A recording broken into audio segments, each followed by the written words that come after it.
ya'lamu ma taksibu kullu nafs wa saya'lamul kuffaru liman 'uqbaddar. Bismillahirrahmanirrahim. Wa qad makarolan temen-temen wus makar, wus gawe tipu daya sapa alladzina wong akeh min qablihim kang tetep saking sadurunge wong-wong kafir utawa musyrik Mekah. Jadi umat-umat sebelum mereka, umat Nabi Musa, umatnya Nabi Isa, Nabi Nuh, Nabi Ibrahim, ya para nabi itu ya umatnya ada saja yang membuat tipu daya, artinya menyangkal kebenaran perintah menyembah kepada Allah, mengikuti utusan Allah, berbuat baik dan seterusnya. Mereka membuat tipu daya, menyangkal. Misalnya kalau Kanjeng Nabi, kepada Kanjeng Nabi mereka mengatakan laula ya'ti nabi ayatim bi ayah, ya. Ya dia mendatangkan kepada kita bukti yang nyata. Yang mereka maksud adalah seperti tongkatnya Nabi Musa, ya, untanya Nabi Soleh, begitu mereka menginginkan. Nah, permintaan seperti ini oleh oleh Allah dalam Al-Quran tidak dijawab, tidak ditanggapi, karena sudah diketahui bahwa seandainya mereka didatangkan permintaan tersebut, niscaya mereka tetap tidak mau beriman, maka tiada guna memenuhi permintaan mereka. Lah, apa yang dibawa oleh Kanjeng Nabi?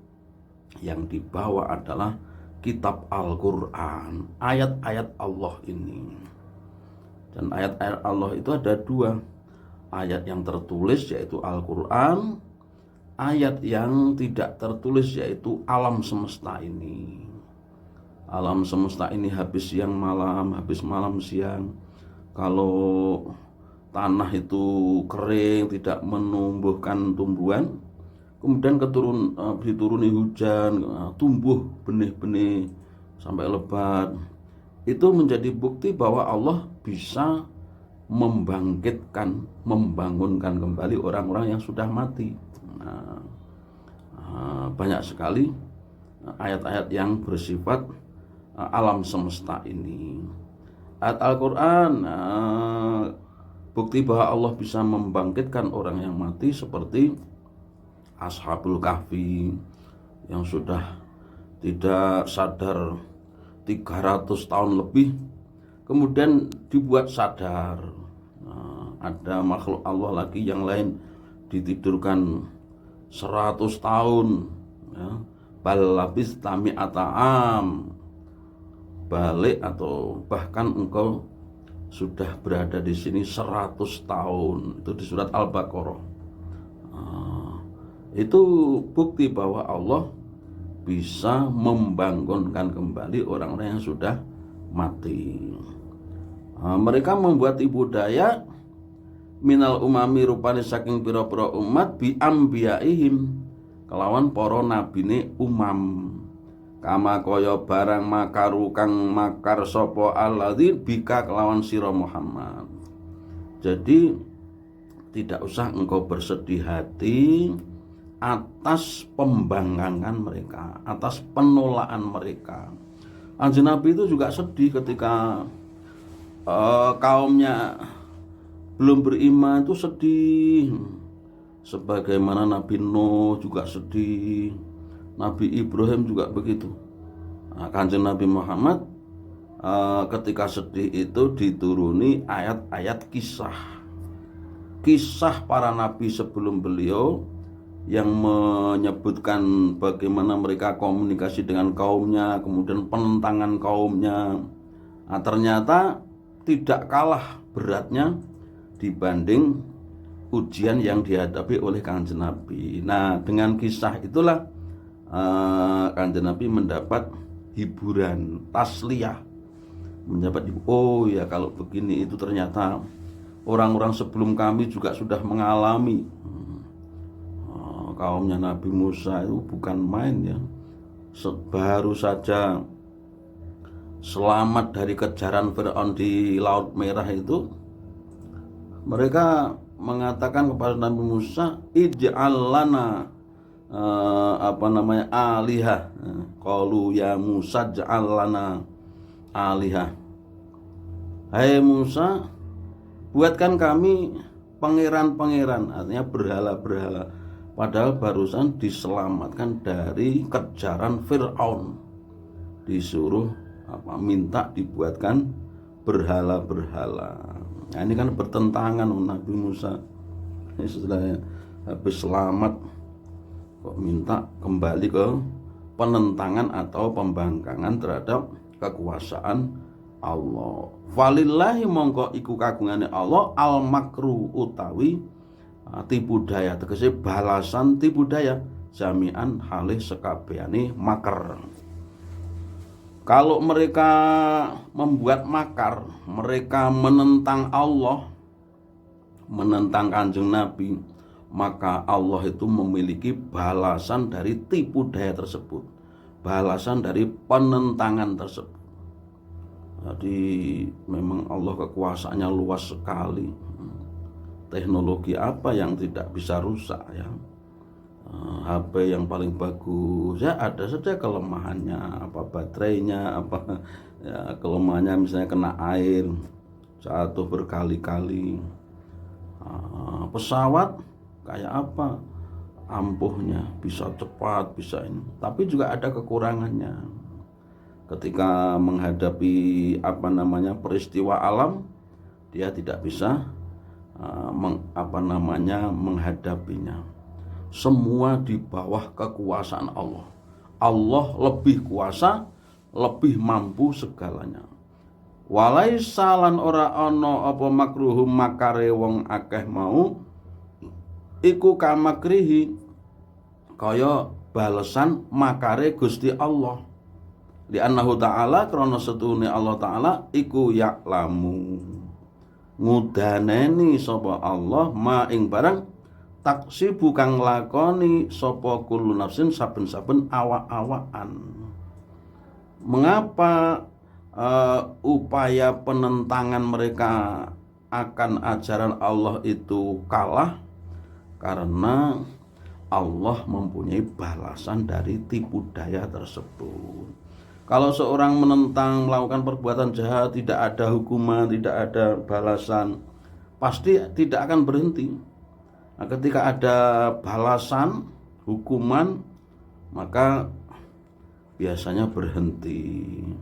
Tetapi karena manusia ini hidup di dunia, kemudian pembalasannya itu di akhirat, kadang-kadang tidak sadar, tetap saja melakukan kemungkaran. Mengapa Allah sangat berkuasa, tidak bisa dikalahkan? Karena Allah mengetahui amal atau perbuatan setiap jiwa. Fayu'idulaha jazaahu. Maka Allah menyiapkan kepada masing-masing jiwa atau manusia itu balasannya. Yauma yasdurun nasu ashtatal liyurau a'malahum wa nufikha fihi ukhra fa idahum qiyamun yanzurun. Itu suasana orang bangkit dari alam kubur kan, bermacam-macam. Ada yang mereka kan tidak ada yang sandalan, kemudian telanjang semua, kemudian mereka belum sunat semua, tidak disunat. Itu bangkit dari alam kubur, astatan, bermacam-macam. Orang yang hajinya diterima, mati dalam keadaan haji, maka bangun dari tidur dalam mulabbian, talbiyah. Orang mati perang syahid itu, wah mereka mulia sekali, darahnya saja jadi minyak kasturi. Orang yang ahli Al-Quran dipanggil, orang yang ahli sedekah dipanggil, orang yang sabar dipanggil, orang yang berpuasa dipanggil, dari pintu royan. Pokoknya sesuai dengan perbuatannya. Wa hadza wal makru kulluhu. Inilah yang disebut balasan tipu daya, balasan dari pembangkangan mereka. Tapi sekali lagi, balasan tersebut bisa jadi sudah di dunia, tapi bisa jadi masih nanti di akhirat. Li'annahu ya'tihim bihi min haitsu la yash'urun. Karena Allah itu datang membawa balasan tersebut itu dari arah yang tidak disangka oleh mereka. Misalnya siapa namanya, orang-orang kafir Mekah ketika perang Badar tidak menyangka kalau suatu saat tidak bisa pulang lagi. Berangkat ke Badar itu kan banyak yang terbunuh itu. Padahal di masyarakatnya menjadi tokoh, menjadi pemimpin yang dianut oleh kaumnya. Tapi tidak tahu bahwa mereka ke Badar itulah dalam rangka mati. Ya Allahumma ya Allah, hasibna hisaban yasir. Ya Allah, hisablah kami dengan hisab yang mudah, dengan hisab yang mudah. Jadi Allah Subhanahu wa taala pasti membalas penolakan atau pembangkangan mereka. Karena yang diinginkan Allah itu selalu baik, selalu supaya manusia selamat. Kalau mereka yang membangkang itu namanya enggan. Man atau ani, barang siapa yang mentaati aku, maka mereka itulah yang ikut aku. Waman asoni faqad aba, barang siapa yang durhaka kepadaku, mereka itu namanya enggan, tidak mau masuk surga. Tidak mau masuk surga, yang menghalangi adalah perbuatan buruknya. Bahkan yang paling besar adalah kekufurannya, tidak berimannya mereka. Wa saya'lamulan bakal ngerti sapa al kafir wong kafir, liman kanggo sapa uqbat dari utawi akibat dari kampung. Ya, akibat dari ayil akibatil mahmudati fid daril akhirah. Orang-orang kafir akan mengetahui untuk siapa akibat yang baik ketika nanti di akhirat. Mereka akan merasa menyesal, ya. Akan merasa menyesal. Lau anna lana karrotang fanakuna minal mu'minin, ya, di surat Asy-Syu'ara juz 19 itu. Gusti, nek jenengan wangsulaken kula teng donya kula ajeng iman. Ya tidak bisa. Karena dunia ini hanya sekali ini saja. Dunia adalah tempat beramal, akhirat itu tempat balasan. Maka beruntunglah orang-orang yang beriman, yang amal baiknya dicatat sebagai pahala dengan syarat ikhlas, bukan karena selain Allah gitu ya. Dicatat pahala. Syarat diterima pahala harus ada iman. Maka perbuatan-perbuatan yang baik dilakukan oleh manusia itu akan diterima, dicatat sebagai amal baik manakala ada syarat, salah satunya adalah iman. Salah satunya adalah iman. Alahum amlin nabi sallam wa ashabihi. Jadi akibat yang baik nanti di akhirat itu bagi mereka apa bagi Kanjeng Nabi dan para sahabatnya? Jawabnya pasti ya untuk Kanjeng Nabi dan para sahabatnya, karena merekalah yang ikut aturan Allah. Wa yaqululan ngucap sapa alladzina wong akeh kafaru kang kufur sapa alladzin laka maring sira Muhammad lasta ora ana utawi sira Muhammad iku mursalan wong kang den utus. Wah, bukan main.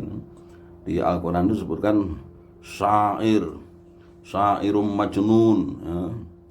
Am yakunahu sairun majnun, apa namanya, tukang sihir, pembuat syair, pendusta dan sebagainya, julukan-julukan yang tidak baik kepada Kanjeng Nabi Sallallahu Alaihi Wasallam. Kepada Nabi Nuh saja mereka juga mengatakan Nuh itu ya basar, manusia biasa seperti kita. Kalau lapar dia juga makan, kalau ngantuk dia tidur, kalau panas kepanasan, kalau terluka ya sakit. Gitu. Dia manusia seperti kita, tidak ada kelebihan apa-apa. Itu ucapan kaum kepada Nabi Nuh. Kepada Kanjeng Nabi Muhammad juga begitu. Padahal dalam Al-Quran itu disebutkan bahwa para nabi Allah, ya, para nabi Allah atau Rasul Allah ini itu diambilkan dari sekitar kaum tersebut. Jadi dari situ saja, ya, kecuali Nabi Lut, ya. Nabi Lut sama Nabi satunya lagi itu diutus diangkat menjadi nabi bukan dari kaumnya, diutus menjadi penyebar dakwah bukan di dalam kaumnya. Tetapi nabi-nabi yang lain semuanya lahir dan diangkat menjadi nabi itu ya di kaumnya tersebut, sehingga kaumnya itu tahu masa kecilnya, bagaimana amaliyah sehari-hari, perbuatannya, dan tidak memungkinkan mereka untuk tidak percaya. Seperti Kanjeng Nabi, sifat al-amin, ya, bisa dipercaya. Sifat jujurnya ketika berdagang, memperjualbelikan dagangannya Siti Khadijah, al-amin ketika mengangkat Hajar Aswad. Tidak ada dikenal mereka itu waktu muda atau waktu kecilnya itu orang yang jelek. Tidak ada. Nah, ini sebenarnya seharusnya mengantarkan mereka percaya. Kanjeng Nabi pernah diuji sehabis Isra Mi'raj itu, bagaimana Masjidil Aqsa itu. Akhirnya bisa menjawab semua. Ini menunjukkan bahwa dia bukan manusia biasa. Manusia biasa tetapi punya kelebihan, yaitu menjadi rasul, menjadi utusan Allah.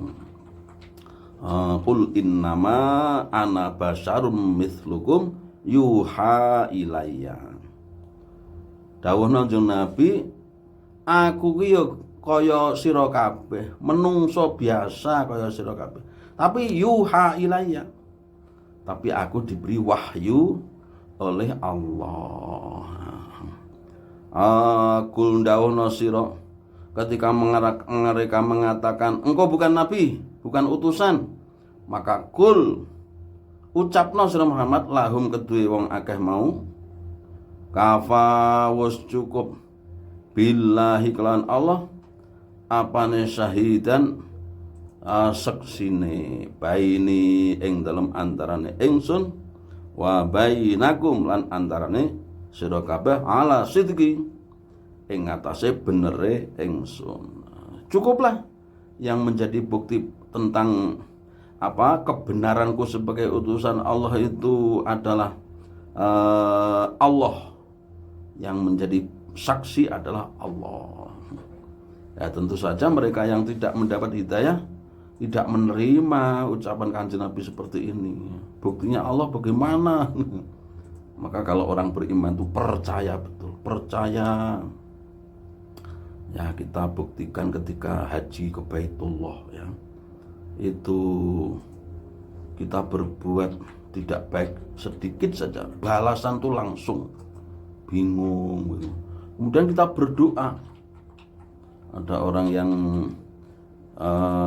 ke Masjidil Haram waktu subuh, jamaah subuh, kemudian setelah itu pengen kembali ke hotel, tidak tahu, bingung. Kita bilang, ibu panjenengan berdoa kepada Allah, teng mriki. Langsung dia memohon pada Allah sambil berdiri. Sebentar lagi ada petugas yang dari daerah hotelnya dia. Mbak, dari mana? Dari Sumatera. Itu ada orang yang pengen pulang ke hotel. Dia orang Sumatera, Utara, tidak tahu arahnya hotel. Udah dia langsung bilang, ayo Bu. Jadi sehabis orang itu berdoa langsung ada jawaban dari Allah. Dan ketika orang itu berbuat salah di sana kemudian istighfar, astagfirullahaladzim, itu ya insya Allah diterima permintaan ampunnya itu. Karena apa? Ketika bingung itu kan astagfirullahaladzim, ya Allah, itu langsung bingungnya hilang. Ini menunjukkan bahwa Allah itu ada. Ini salah satu contoh saja. Waman lan wong indahu kang ana sandinge man ilmul kitabi utawi ilmune kitab min mukminil yahudi wan nasara. Jadi sudah menjadi bukti akan keberadaanku sebagai Rasulullah, sebagai utusan Allah. Itu adalah pertama buktinya Allah. Yang kedua, orang-orang yang beriman dari kalangan Yahudi dan Nasrani. Mereka itu karena kitab suci yang asli itu sudah tahu isinya, bahwa kelak akan muncul seorang utusan Allah, Nabi terakhir. Begitu Kanjeng Nabi diangkat menjadi Rasul, mereka langsung beriman.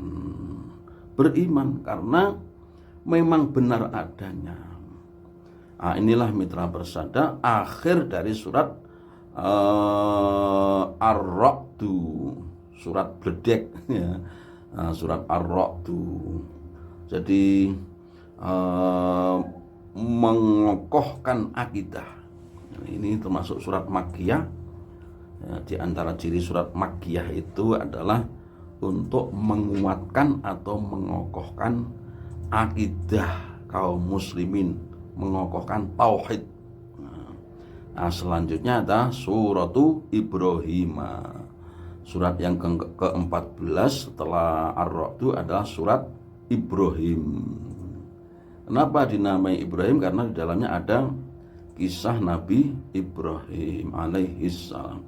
Makkiyatun, dia juga Makkiyah, artinya turun sebelum Kanjeng Nabi hijrah ke Madinah. Di dalam 10 tahun pertama Kanjeng Nabi diutus, yaitu di Makkah. Illa alam taro ilal ladina ya baddalu ni'matallahi kufra. Kecuali ayat itu, ayat yang saya baca tadi, itu menurut penjelasan di sini adalah termasuk ayat Madaniyah. Tapi selainnya adalah ayat Makkiyah. Bismillahirrahmanirrahim. Alif lam ra. Kitabun anzalnahu ilaika litukhrijan nasa minadh-dhulumati ilan nur. Litukhrijan nasa minadh-dhulumati ilan nuri bi'izni rabbihim ila siratil azizil hamid. Alif lam ra. Allahu a'lamu bimuradi bidzalik. Jadi maknanya alif lam ra itu penafsirannya ya Allah sendiri yang mengetahui, sebagaimana alif lam mim, nun, yasin, hamim, qaf, shad dan seterusnya itu. Kitabun utawi iki iku kitabun kitab angzalna kang wus nurunake ingsun hu ing kitab ilaika maring sira Muhammad, ya Muhammad, he Muhammad. Apa diturunnya digunanya Al-Qur'an ini diturunkan litukhrija supaya ngedalake sira Muhammad annasa ing menungso minadh-dhulumati saking pira-pira peteng ayil kufri. Tegese peteng itu adalah kufur, mengeluarkan manusia dari kekufuran ilan nuri maring cahaya ay al imani. dari kufur menjadi beriman, ya. Ya sebagaimana ketika seseorang di masjid itu beribadahnya kan khusus gitu ya, ibadah sholat, baca Al-Quran, etika ya. Nah sekali-kali kita keluarkan mereka dalam kehidupan sehari-hari. Artinya apa?